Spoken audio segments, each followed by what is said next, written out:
Gonna shove it. Yeah! He's gonna shove it. Alright, Brick Boys, it's time for another smack to the kidneys and afterwards giving your girl a squeeze. It's Ring of the Hawk Season 4, the show where we watch back a wrestler's short run with a company, and at the end we give them a final grade to see if they're capable of doing the JOB to the HAWK. Today's video is also a Patreon request by Enzo Vital. If you want to make the Hawk talk, sign up today. Okay, Pirate Paul, will you make the ladies cool? I didn't realise that there's actually already a full video on this channel about the rise of Paul Burchill. I think it was made by that Brother Peace guy, but nobody cares about him. Far as I know, since he's quit YouTube he's become a rapper. Anyway, I like pirates. I'm often told if I wasn't a stupid hawk with a Hogan face smashed on top of it then I could be a pirate. Another man who seemingly liked pirates was Paul Burchill. He'd been teaming with William Regal because they're both English in a mostly unsuccessful tag team. The year was 2006 and Burchill was fairly normal at this point. Burchill said he didn't want to team with Regal anymore and instead he wanted to do a pirate gimmick as he has family heritage which traced back to the days of Blackbeard. Burchill wants it to be swashbuckling on SmackDown. And just like that, the following week Burchill was now a pirate. And not just any pirate, it's a complete rip-off from Johnny Depp in Pirates of the Caribbean. It goes on like this for a month with wacky comedy sketches and Regal trying to stop him. Match 1, SmackDown, William Regal versus Pirate Paul Burchill, who swings onto the stage from a rope. Pretty unique entrance. Might seem a bit wacky for some people, but wacky is my middle name. There's actually a really loud crowd cheer. His music sounds almost identical to Pirates of the Caribbean. Can't say that this guy isn't committed to the gimmick though. We start off with some chain wrestling which Burchill wins when he hits a couple of arm drags. Regal gets Burchill off his arm by sending him for the ring and he knees him in the head when he tries to return. Regal keeps using his knees to full effect. Now a submission, I've never seen that from Regal, it's like an inverted full Nelson. That doesn't work though and Burchill fights out but he misses his sunset flip and flies through the air like the Hawk. This match is 99% William Regal. Big time exploder suplex from Regal for a 2 count. Burchill finally lands an elbow to the face and now we get to see him do something. Paul Burchill nails a flying clothesline and does a headstand to get back up. He crushes Regal's nutsack and follows it with a back body drop. Regal keeps getting up though, but now it's an enziguri for a 2 count. Then, completely out of nowhere, Burchill wins with a standing Spanish fly. Big upset. And the crowd are pretty happy to see that upset. Nice debut. I would have liked to have seen a bit more offense, but you can't always get everything you want in life. I give this debut a B. Match 2, mixed tag match. William Regal and JILLIAN, who makes the boys cool, versus Pirate Paul. Wow. The crowd pop for his rope swing on this one is insane. And he teams up with KRISTAL Marshall, to who the boys are partial. The men don't start this one surprisingly. This one actually seems to be all about some hatred between these two girls. KRISTAL eventually slaps Regal and tags Burchill. He does about 1,000 kicks to the gut followed by a running crossbody for a 2 count. Burchill knocks Regal down again and walks on his back to another big crowd ovation. Another 2 for Burchill now from a leg drop. Regal tries to make a comeback with some uppercuts, but Burchill dodges and back body drops him. Paul Burchill tries to follow up with a monkey flip. It's blocked by Regal and Regal smashes him in the face with his boot. William Regal seems to be getting angrier the longer this match goes on. Just a 1 count for Regal now, he's getting loud Regal suck chants. Burchill battles back with strikes with the crowd cheering every shot. Nice move now, Burchill sweeps out Regal's leg and nails a standing moonsault. That was a bit botchy, but not too bad. The girls are fighting again for some reason, just when the men's action was really starting to heat up. Seconds later, Burchill hits that wacky Spanish fly move again for the 3. Crowd are so loud for Burchill. Taz calls Burchill's finish the most impressive move that he's ever seen. Really nice match, the crowd are reacting so well and that always helps when you're on Ring of the Hawk. A pure example of a wrestler being over for his character work and for not doing 50 crazy moves. It's another B from the Hawk. Match 3, Battle Royal. Melina's music makes the Hawk want to punch a brick, and Joey Matthews looks like a tin of dog food. Nope, we're all about positivity, young Hawk. It's not about these people. Burchill is one of the few people to get an entrance for this one, which shows that the WWE is behind him. Paul Burchill fights Lashley for much of the match, and he actually survives him. Burchill almost throws out Nunzio, who holds onto the outside ropes. Then Burchill smacks him out to eliminate him. Incredibly rare for a competitor on Ring of the Hawk to actually eliminate someone in a Battle Royal. He ain't done though. Later in the match it looks like Burchill was about to hit a Spanish fly and super crazy. Instead he drives him into his knee and throws him out the ring.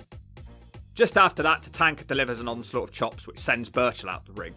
The match is won by Bobby Lashley. Not a terrible match, 2 eliminations isn't bad, it's a C. Match 4, Booker T with SHARMELL versus Pirate Paul Burchill.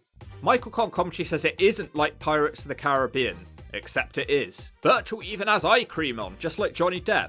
It's a complete rip-off. Burchill ducks Booker T once and sweeps Booker's leg out on the follow-up. Arm drag now. If Burchill could win this one, it'd be massive for him. Booker seems off his game and he's hit with the Burchill standing moonsault. Booker tries a comeback, which doesn't last because Burchill dives from the middle rope with a crossbody. The Boogeyman's music hits. I remember this feud. It felt like it went on forever. The match just sort of ends without explanation. I think Burchill won by count out. Who cares? This match wasn't about Burchill anyway. Worst match so far, it's a low D. They've started talking about Pirate Paul Burchill being undefeated already. Very early days to start talking about streaks. Match 5, William Regal versus Pirate Paul. The loser of this match will be forced to dress how the winner chooses. No clear advantage in the early going, they both seem ultra aggressive though. Burchill starts to get on top with a back body drop for a 2 count. We get a cool uppercut trade-off now. Regal smashes to the floor and Burchill gets a 2 on him. Regal finally does something now on a half Nelson back suplex. Nice move. Regal starts using his knees and feet to good effect. This match has definitely turned now. Regal tries to pin him 4 times, but it isn't working. Burchill fights back, punches to the gut and a back suplex. Paul Burchill starts screaming at the crowd to wake up, and there's his wacky finisher for the 3. They seem to be calling that move walk the plank. I wish that match had gone longer, it was very hard hitting, but it was over before I knew it. This one's a C. The consequences of this match is that Burchill has forced William Regal to dress as a wench as a result. Match 6, it's Paul Burchill with another impressive crowd reaction versus RASCHE Brown, who makes the girls frown. But first, Paul brings out Regal dressed as a woman. He swings on the rope and falls over. Genuinely one of the funniest things I've seen. Then it gets even funnier. As Regal enters the ring, Burchill lifts up his skirt. So he is now William Don't Look at My Ass Regal.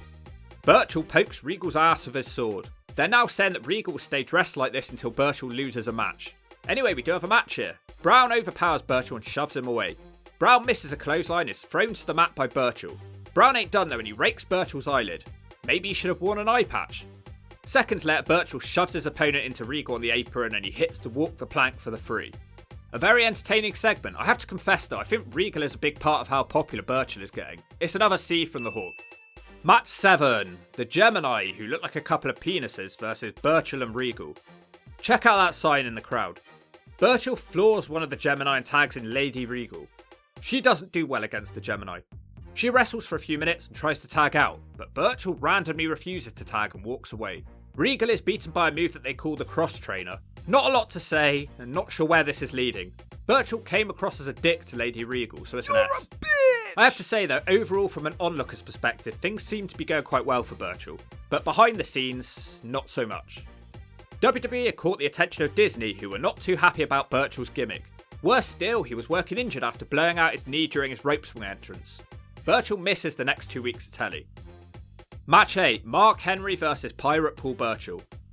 Burchill manages to dodge straight away, but he turns into a big clothesline. Henry picks him up and boots him in the gut. Henry keeps going and picks him up again and throws him into the corner. That wakes Burchill up, who outspeeds Henry and kicks him a few times before being thrown over the top rope and out the ring. Henry powers Burchill back into the ring. This one isn't looking good, squad. Henry shoulder thrusts and chops Burchill in the corner. Now it's a big splash in the corner, and one to the back of Burchill for good measure. Henry keeps beating him on the outside and he squashes Burchill into the ring pole. Back in the ring, another big kick to the ribs, and another couple of splashes in the corner. Henry seemingly isn't bothered about winning and he starts cutting a promo mid-match. He threatens Perk Angle for the pay-per-view. And there it is, the world's strongest slam from Henry. That's a burial if I've ever seen one. No more Lady Regal either, but that's not mentioned anyway. It's an S, no offense whatsoever. Match 9, Finlay versus Pirate Paul Burchill. He's still getting a really positive crowd reaction despite his obvious drop of a push. The signs are so funny in this episode of Ring of the Hawk. The Battle of Ireland versus England doesn't last long at all. Burchill just doesn't have an answer to Finlay's clotheslines and punches. Burchill was sent into the ring pole and the Celtic Cross ends the match in 1 minute. It's an S. Ugh. And if it wasn't an S before, it certainly is now. You know it's a complete burial when Hornswoggle starts beating up a wrestler.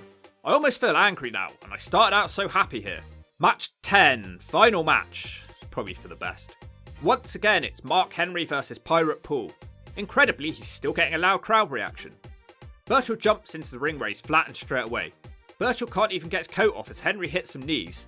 Big boot now from Mark Henry, and there's the world's strongest slam. No pin is made because Henry does it again, and there's the 3. Somehow Burchill did even worse than the last time he faced Henry. Mark Henry is a bad winner and he continues attacking Burchill after the bell. He crashes Burchill into the ring pole, not once, Not twice, but thrice, and it sure wasn't nice. This attack is used as an excuse to write Burchill off telly. After 3 months of being off with a knee injury, he went to developmental for 1 year and 5 months. Wow, that seems a bit excessive. In February 2008, he randomly just shows up on Raw with his sister Katie Lee. The crowd are sat in complete silence and they're no longer caring about Paul Burchill. A damn shame. He's now generic and they give him a generic wrestling finisher. The only thing that isn't generic is the implied incest angle with his sister. I can't help but feel annoyed after watching that run. The crowd genuinely liked him and it worked. I can't call this bad because the crowd were behind him the whole way. This failed for 2 reasons. The injury, and it was just too similar to Pirates of the Caribbean. I would have brought Burchill back after the injury as a toned down pirate, one that wouldn't get you sued by Disney. It was damn better than anything else Burchill did in his career. Now we've got to shove Burchill a final grade for Rig of the Hawk. He started off well, but by the 3rd match it was already going down the turd zone. As a character, it was excellent, but he didn't really impress too much in the ring. I think a D is fair. I've heard people call Pirate Paul Burchill a complete fail of a gimmick. It really wasn't. It was entertaining for the most part, even if it was wacky, and if you don't agree with that, I'll smoke you without backy.